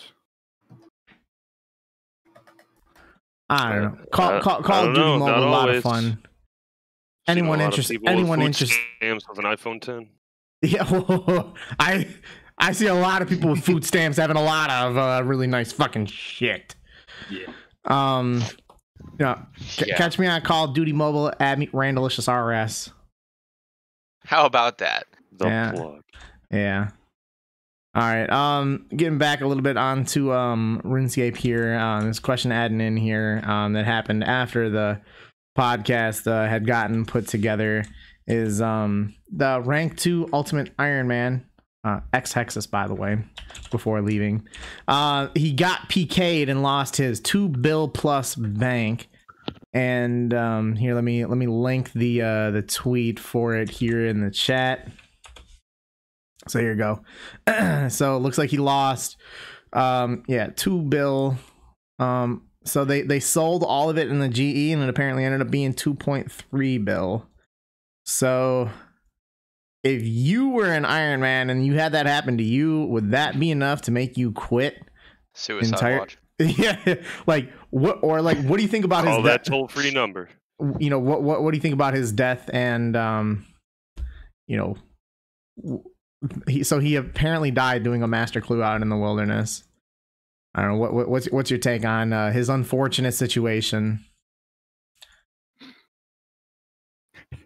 I mean, that's horrible. But he could have at least used the suicide method and then not given the PKer the benefit of the doubt of getting the 2 bill.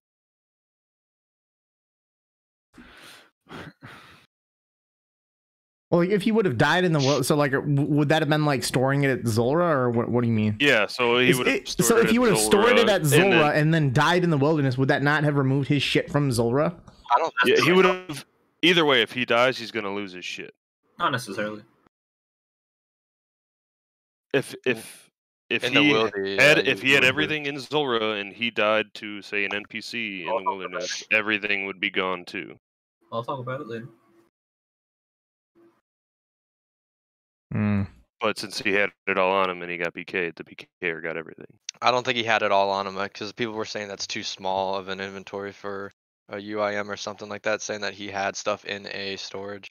He might have. I'm not sure if it's true or not, but I mean, I don't think he would have lost it. I saw a screenshot afterwards, and he had like 500 mil still left over. I think it was like 512 mil stored somewhere somehow. I don't know. I just endless swapped the rest of that. I mean, it definitely looks like he lost the majority of his stuff. Yeah, so even with having all that equipped, I can't see him really having more than like 2 or 3 inventory spaces open. So then everything that he got the money back from was just stuff that he had throughout storages, like the seed vault and stuff like that, where you don't lose it on death. It's wild.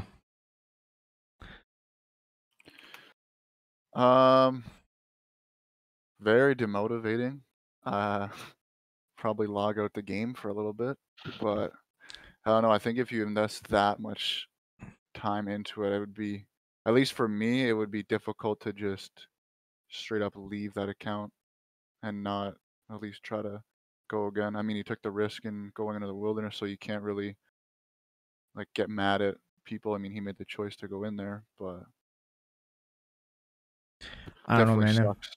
If I'm going into the wilderness with 2 build plus as an ultimate Iron Man like that, I feel like, you know, having at least 5 trustworthy friends to kind of escort you along the way. Bodyguard you. Yeah, pay them to keep you alive. Mm-hmm. I feel like that would have. It's gonna cost you a lot less than 2 bill.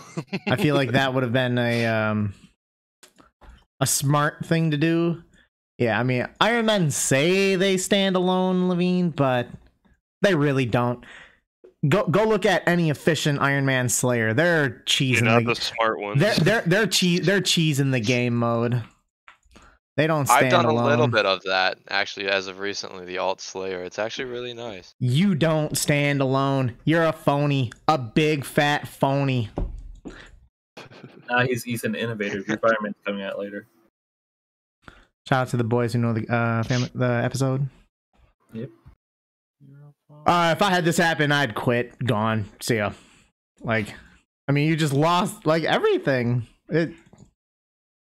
Right, and it's not like he can buy it back either. He's got to go earn all that back. Like, that was probably thousands of hours worth of gear that he just lost. Gone. You want to know the worst part, though, is that he died, I think, like a year ago and lost everything as well to rot. So they killed him again, I believe. And I think as of recently, he just got all of his items back. There was a tweet about it where he's like, "Oh, I got all my items back or whatever after being killed," and he should just not died have tweeted again. that. It's not the first time. Yeah, it's not the first time he lost everything. Yeah, I think that's kind of, isn't that the worst thing, that he got clowned on by rot twice? Well, I don't know if it was rot twice, but he did. Yeah, if it was rot twice, and just from the first thing happening, if you got run over by rot, posting on social media saying you got all your stuff back is not the action that I would take personally. I found the tweet April 14th. A year later, I finally have all my stuff back. So a month ago, he got all of his stuff back from dying over a year ago. That's awesome, and congrats, but you just put a giant target on your back. It all again. Yep, and guess what? They shot. Right, yeah. I think if, for some reason, if I was dumb enough to allow this to happen, yeah, I would just quit. Say that again. Say that again. If I was dumb enough to let this happen to me, I would quit too and make a new one. So make a new find a new game. Oslo said he died at Skatizo. I did too once and then lost Tassie. Oops. So if you're dumb enough, you're like, you know how dumb you gotta be to die at Skatizo? Right, you're right. But hang on. There's something different in this situation. If you can put everything you have into your inventory, warrant, and a looting bag, you can do suicide method like at Edgeville and keep all of your shit on the ground. So you literally don't have to risk everything, and you wouldn't, if you die, storage would be lost because there would be no storage. You can do that for a lot of that kind of stuff. I thought if you died with items on the ground, you still lost them, just like if they were in a chest. What? No, if you have a bag, everything just spills out of it. If it's not a PvP death, you just like pick nettles or whatever, and they're just on the floor for an hour. Right, but what I'm saying, if he would have still went into the wilderness and all that stuff was on the ground, if he would have died to that PK, he still would have lost all of that stuff, wouldn't he? What was that? He'd still be on the ground. Oh, I thought with the pile on the ground for a death. Okay. Just thinking of a double death with storage. Like, yeah, if you have stuff in Zora and you get killed, then yeah, that stuff's gone. But Yeah, I was under the impression that even with it on the ground, the same thing happened. nah, you good. Yeah, either just don't do wildy clues or take the time and set stuff up. Like, yeah, people said like the extra time that he would have, a little bit extra needed to be spent to move your stuff around and make that work. That's much less time than getting everything back again. It would have been worth it. Yeah, I've died and lost Just don't do all wildy my clues. shit on my Ultimate Iron Man. It was only like 1.5 mil, and that was in and of itself demotivating enough for me to not really want to try to get it back. I can't even imagine on the scale that he lost. I would definitely quit. He's the rank 2 of silliness.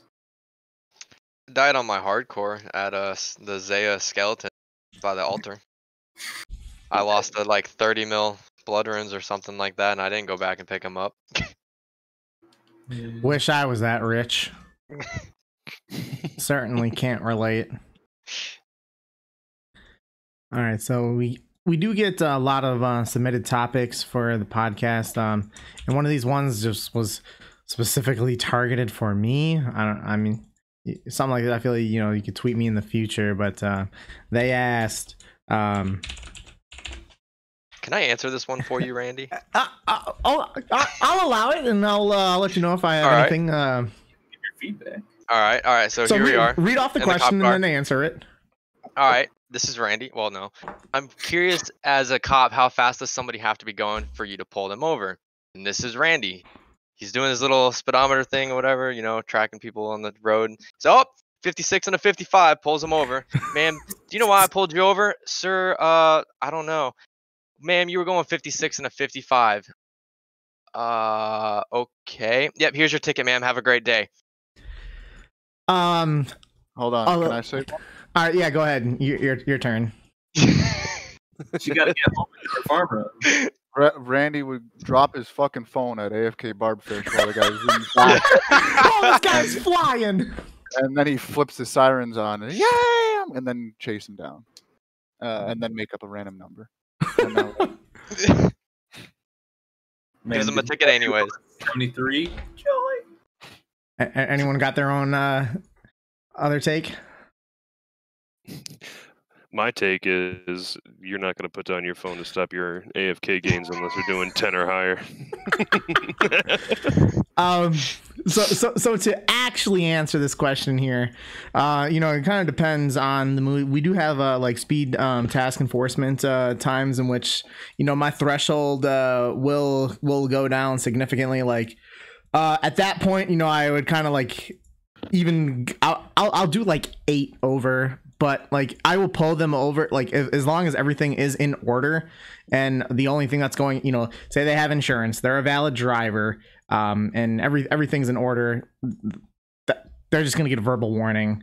For something like that, I'm gonna pull you over and just make sure that everything is in order, and if it is, then you're on your way. But if I pull you over for going 8 over, you're suspended. Your registration's expired, you don't have insurance, well, then that's kind of like where the stuff starts piling on. But that's usually what I would do for like just pure speed like enforcement stuff, which we have grants to do that on certain times that you can sign up for. But usually I think around 11 is otherwise where I'd target, because when filling out citations, when someone's speeding, it is like categorized. Although you do put in the speed in which someone is going, they're pretty much like tiered to where like it would be like speed 1 to 10 over, 11 to 15 over, like 16 to 19, 20 plus, and shit like that. So since the like the second tier is starts at 11 over, that's usually around where I'll start looking at. So I've got a question for you, Randy. Okay. I got a speeding ticket from a cop that said he paced me. How accurate is pacing, and do you guys go through training with that? So yeah, pacing, you can if you went to court, you'd probably have a good chance of winning that, because I have seen in I have seen in court an officer on the stand lose when he was testifying about that. But it's pretty much like a more so of a so when he gave you that citation, what did he say that you were going an exact speed, and he gave did it say like you were given a ticket for going? He told me an exact speed, but he said that he gave me a ticket for unreasonable and imprudent speed. Ooh, see, that's what I would have given if I was in his situation. So I find it odd. I mean, I guess that the totality of the circumstances, seeing what else there isn't, like how long did he follow you for, and it was a very brief moment. Probably doesn't have much to kind of go on with that, but I would say so. Yeah, so if you're going behind somebody, and I had this last year, there was a guy who was going. I ended up clocking him at 82 in a 35. But you heard that. But I was pacing behind him, and like he was accelerating, like starting to get away, and I was like flying up, and I was trying to mess with my radar, because like usually I have it set up to where it's only going to pick up the speed of vehicles that are coming towards me, but since he was in front of me and I was trying to keep up with him, like so by pacing, pretty much you're trying to get a certain amount of distance behind the vehicle, I don't know, we'll call it like 5 car lengths or 10 car lengths, whatever it is. But the distance between the two of you is consistent for, I would say, an extended period of time. Probably at least like 15 seconds or something like that, to where you can. Okay, yeah, he didn't have that long on me. Then, to where you can confidently say, okay, I am going this speed. So like with the unreasonable and imprudent. So say you were like he was going 55, you may have been going like 53, and say the speed limit was 35 or something like that. And he's following behind you for an extended period of time, to where he can, based on the pacing, be able to judge that, yes, you are like in, violation of the speed limit. I mean, a lot of it is documentation on the officer's part to, for it to be successful, but he obviously didn't do a great job with that. No, he was only following me for a very brief second. It was in one of the highways in Milwaukee. When did this occur? Last spring. Okay, so case closed. Were you speeding? Now the real question is, were you? I was cooking. I was cooking with pancake mix. God bless the criminal justice system. So there was an exit lane coming up, and there was just pretty much dead nuts traffic. And I saw 5 semis on my left, and I was like, well, either I get behind these semis and do 25 miles an hour, or I pass all these semis and it's clear and open road. So I dropped a gear and I passed those semis. And he was in between those semis. Well, all right. He said he paced me at 91. Were you on a bike or a car? I'm in my car. Oh. Was his pace accurate-ish? Well, hold on. I would say it doesn't even fucking matter. Like the speed limit there is like 55, 60. Like 50. So it doesn't even fucking matter. Like he could say, "Oh, I was going 70 and he was gaining distance on me." Fuck that judge. All right. Yeah, so they just dropped it down to a faulty speedometer ticket. Well, I mean, at least they would pull you over. They just send freaking tickets in the mail here. I got a $1,400 ticket in the mail for doing a wheelie down the street on my bike. Yeah. Yeah, you're not gonna do that again. Oh no, I still do. But I got a lawyer. I paid a lawyer like $200 and he got it dismissed for me because there was like insufficient like evidence or something. I don't know what it was. But I mean, see, whatever. I don't care. No, it's funny hearing you talking about like the tiers and stuff. It's like 11 to 15. It made me think of Drake and Josh. And Josh was like, "I don't get out of bed for less than 200." Good old Drake and Josh. I miss that shit. Actually, in the last year, I just went back and rewatched it. All right. Let's move on to the closing end here. So, what has everyone been up to during the podcast, and what are your current goals? I've been slaying. What's the task? Currently is Necreals. Had some good barrage tasks during this, actually. It's been pretty chill, so it's pretty easy to manage. Current goals, well, we're approaching 100 mil Slayer. We're at 97.5, so I'm thinking of just maybe shooting for 200 mil Slay instead of stopping at 100. And been thinking about it, and when I go over to the girls' place, I usually AFK Flex. Barb. Oh, about the girls, yeah. Girlfriend, by the way. And I'm thinking of learning VM to do while I'm at her place. So Big boy. currently want to learn VM so I can AFK that while over there. Well, there's no AFK. I don't know where you're getting that idea from. It is engaging, click intensive, and a fun method.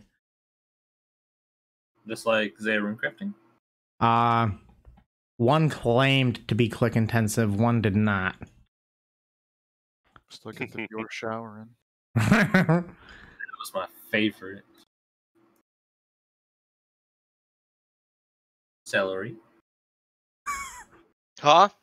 Oh, sorry. I've been doing Vorkath as a Slayer task just in the meantime. Any Goals luck? wise, no. I've died like 5 times during the stream. Do you have the pet? No, I do not have the pet actually. This is the one pet that I'm unlucky on, I guess. I'm only at like 800 kill count, but I usually get every fucking pet Spoon. in a really spoon-fed KC. Goals wise, finish up 200 mil range soon, and then probably finish up 200 mil hunter and fire making, which will put me at a little bit over 1 bill total XP. And that'll put me in the top like 75 Iron Man, probably top 80, but just slowly work towards the top page maybe. Good stuff. Been doing Volcanic Mine, 35.4 mil XP. Gonna keep Volcanic mining for next few weeks. I'm moving in a few weeks, and after I move, I'll start doing a little bit of rune crafting. See that the price is continuing to increase to what is going to end up being an unrealistic wage for the runners. So looking forward to starting to do rune crafting in about an hour. A month. I don't know. I was about to say An hour. Whoa. You're already bored on of a VM? minute. Right. I'm still sitting at Redwoods, although this time I don't even know what else I want to do right now, because I was running Ori before, and now I'm like, I don't want to run that anymore. So I need to figure out what I want to do. I just hit 70 mil a couple hours ago. You finished 200 mil herb, Abra? Yeah. Nice. That was a few months ago. I mean, if I still want to be like, escape stuff, then obviously I'll be doing whatever, VM, agility, whatever, and alts for construction money. But right now, I'm just taking it as it comes. I don't know. We'll see. So during the podcast, I've been just running some Prif and then doing a little bit of alting. I've just got a small goal for this weekend, try to hit over 1 mil agility XP. That and mining are going to be my next 2 99s, hopefully within the month. Early grads. How close are you to max, Stu? I'm 101 levels away from max. Hunter is my lowest at 79. Other than that, I'm 85 plus everything else. Hunter is a great skill. It is. Looking I'm not forward to doing herbivore. I've just been doing my birdhouse runs to get to 80, and then I'm just going to run herbivore to 99 probably. Yeah, I'm not even playing alts right now. I'm just reclined. I'm doing RS3 and 1 rune drake. All right. Got a last one here then. Give a shout out your social media, and then just go ahead with a random RuneScape friend. So the only real social media that I got is my Instagram at @the_Stew_B. And shout out I'd like to give to would be to Bunny Honey. She's the owner of my clan, great friend of mine. And she's real close to max. I think she's under 20 levels now to max. Is she like Lola I don't know who that is. from Space Jam? Oh. Is that the bunny? Yeah. Yeah. Yeah, she's definitely a bunny. I thought that was like a Ligma joke. Joe. Yeah, Hexis, add Hexis at Twitter. Twitch, Dan_Gleesac. And shout out to the whole GVG squad in fantasy. Making Tom the Bomb come back from retirement of 200 mil all, then dropping him on his head this week. So I've been, continuing to do mining. Looking forward. Oh, sorry. My social media, Randalicious on Twitch, Randalicious RS Twitter, Hexis on Twitter, and you can also check out the Hexis podcast, on the Hexis podcast site. Links get tweeted out and a bunch of stuff other regularly, so be sure to keep up with that.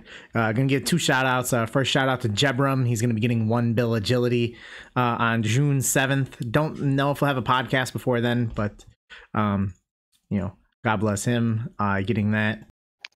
Celastrus07 on Twitter. Follow me if I don't have you blocked. And shout out. And shout out to Enlin for all your swapping needs. Paid advertisement, this podcast. Jeez. Hey man, where's my cut? Working plugs in. Abra238 on Twitch. We'll see when next and what next I stream. I don't know. Abra238. I hate this _RS on Twitter. And shout outs to Lucy, cool bro, and my buddy Sean, also in game known as Clue Prodigy. It is his birthday today. Feels birthday, man. Yeah. All right, so the next Hexis podcast, unsure when it will be. Again, like 2 weeks would be the earliest. It's either going to be in 2 weeks or in 4 weeks. So follow us on Twitter at Hexis for information on when that's going to be. I'm moving in 3 weeks, so that's why it's not going to be during that weekend. So 2 to 4 weeks will be number 80. So real good shit. We'll see you guys then. Peace out. Bye. Hey, one last thing. I know we did it. Yeah. We did it like, all right. Go ahead. Out of I was control, gonna man. say, since we're coming up on 80, I don't remember which one it was. Maybe it was like 40 or 50. I only remember. Okay, I've only done it once. Since I've started doing them, it's only happened once, but it used to happen a couple times before. When's the next time we're gonna have one like with webcams? Ooh. Well, we could perhaps do it on 80. Would have to do a little bit of organization to get people who are excited to do it with the cans. That'd be acceptable. Mm-hmm. Gotta make sure that my backdrop is looking acceptable. You gotta move your anime posters. Oh I yeah, can yeah, set yeah, up yeah, a yeah. puppy cam. Better have Cooper in the background, yeah. I mean, he's on the desk right now, being a good boy. But yeah, maybe we'll go with face cams for number 80. It's more so due to other people's availability and willingness. So that's certainly more difficult. So we'll see. But thank you guys for watching X's podcast number 79. Again, this podcast and all other future ones are available on YouTube, Twitch, Spotify, Google, Anchor, Apple, Breaker, Overcast, Radio Public, Pocket Cast. Give us a like, 5-star rating, share it. Later. God bless. Bye again. Bye. Stay hydrated. Died at Vorkath again. You suck.